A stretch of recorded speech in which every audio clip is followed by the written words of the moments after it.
এই যে দেখুন এই ছোট্ট প্রতিবন্ধী মেয়েটি এই ড্রেনটা পার হতে যাচ্ছে। সে কিছুতেই পার হতে পারছে না। তার অনেক কষ্ট হচ্ছে। আর যেহেতু সে প্রতিবন্ধী, সে অসুস্থ।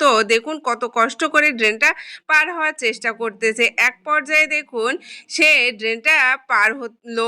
আর ড্রেনটা পার হয়ে সে দেখুন সিঁড়ি বেয়ে উপরে উঠতেছে। কারণ সিঁড়ি বেয়ে উপরে পাহাড়ের উপরে তার বাড়ি। প্রতিনিয়তই কিন্তু এদিক দিয়ে তাকে যাওয়া আসা করতে হয়। আর এরকম সমস্যার সম্মুখীন হতে হয়। আর দেখুন এই ভাইটি ওই রাস্তা দিয়ে যাচ্ছিল। এই ছোট্ট মেয়েটি সমস্যা দেখে সে ছুটে আসলো এবং সে বুঝতে পারলো যে এই অসহায় প্রতিবন্ধী মেয়েটি এদিক দিয়েই তো যাওয়া আসা করে প্রতিদিন, আর প্রতিদিনই সে সমস্যার সম্মুখীন হয়। তাই বলে দেখুন সে এই পাথরটা উপরে দেওয়ার চেষ্টা করছে, যাতে ওই ছোট্ট মেয়েটি খুব সহজে এই পাথরের উপর দিয়ে যাওয়া আসা করতে পারে। দেখুন এই ভাইটি আসলেই সত্যি ভালো মনের মানুষ।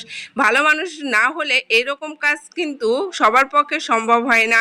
কারণ আমরা যদি বিপদে পড়ি, কেউ কিন্তু আশপাশের মানুষ এগিয়ে আসে না। কিন্তু এই ভাইটি দেখুন সে এই ছোট্ট প্রতিবন্ধী মেয়েটার অসুবিধা হচ্ছে এটা দেখেই ছুটে এসেছে এবং তাকে সাহায্য করার জন্য, সে যাতে সবসময় ভালোভাবে এই ড্রেনটি পার হতে পারে খুব সহজে, এই কারণে দেখুন এই পাথরের পাতটি ওপরে উঠাচ্ছে এবং এই পাতটি দেখুন সুন্দরভাবে সেট করে দিচ্ছে, যাতে পরবর্তীতে ওই মেয়েটি আসলে এই পাথরের উপর দিয়ে ড্রেনটি পার হতে পারে। দেখুন কতটা কষ্ট করছে।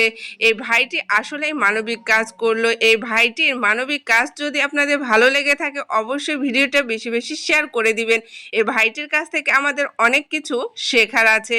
আমাদের আশপাশে ছোটোখাটো এরকম সমস্যার সম্মুখীন কিন্তু অনেকে হয়, কিন্তু আমরা কিন্তু তাকে এগিয়ে যেয়ে সাহায্য করি না। কিন্তু এই ভাইটিকে না বলা সত্ত্বেও সে কিন্তু নিজে থেকে এই ভালো কাজটি করলো। এরপর দেখুন এই পাথরের উপর উঠে সে দেখতেছে পাথরটা নড়তেছে কিনা। যখন দেখলো সে পাথরটা নড়তেছে না, তখন সে হাত ধুয়ে চলে গেল। আর পরবর্তীতে ওই ছোট্ট প্রতিবন্ধী মেয়েটি এদিক দিয়ে যখন আসবে, সেও কিন্তু খেয়াল করবে কে যেন এই পাথরটি দিয়ে গেছে, আর সে কিন্তু অনেক খুশি হয়ে যাবে। ভিডিওটা ভালো লাগলো অবশ্যই বেশি বেশি শেয়ার করে সবাইকে দেখার সুযোগ করে দিবেন।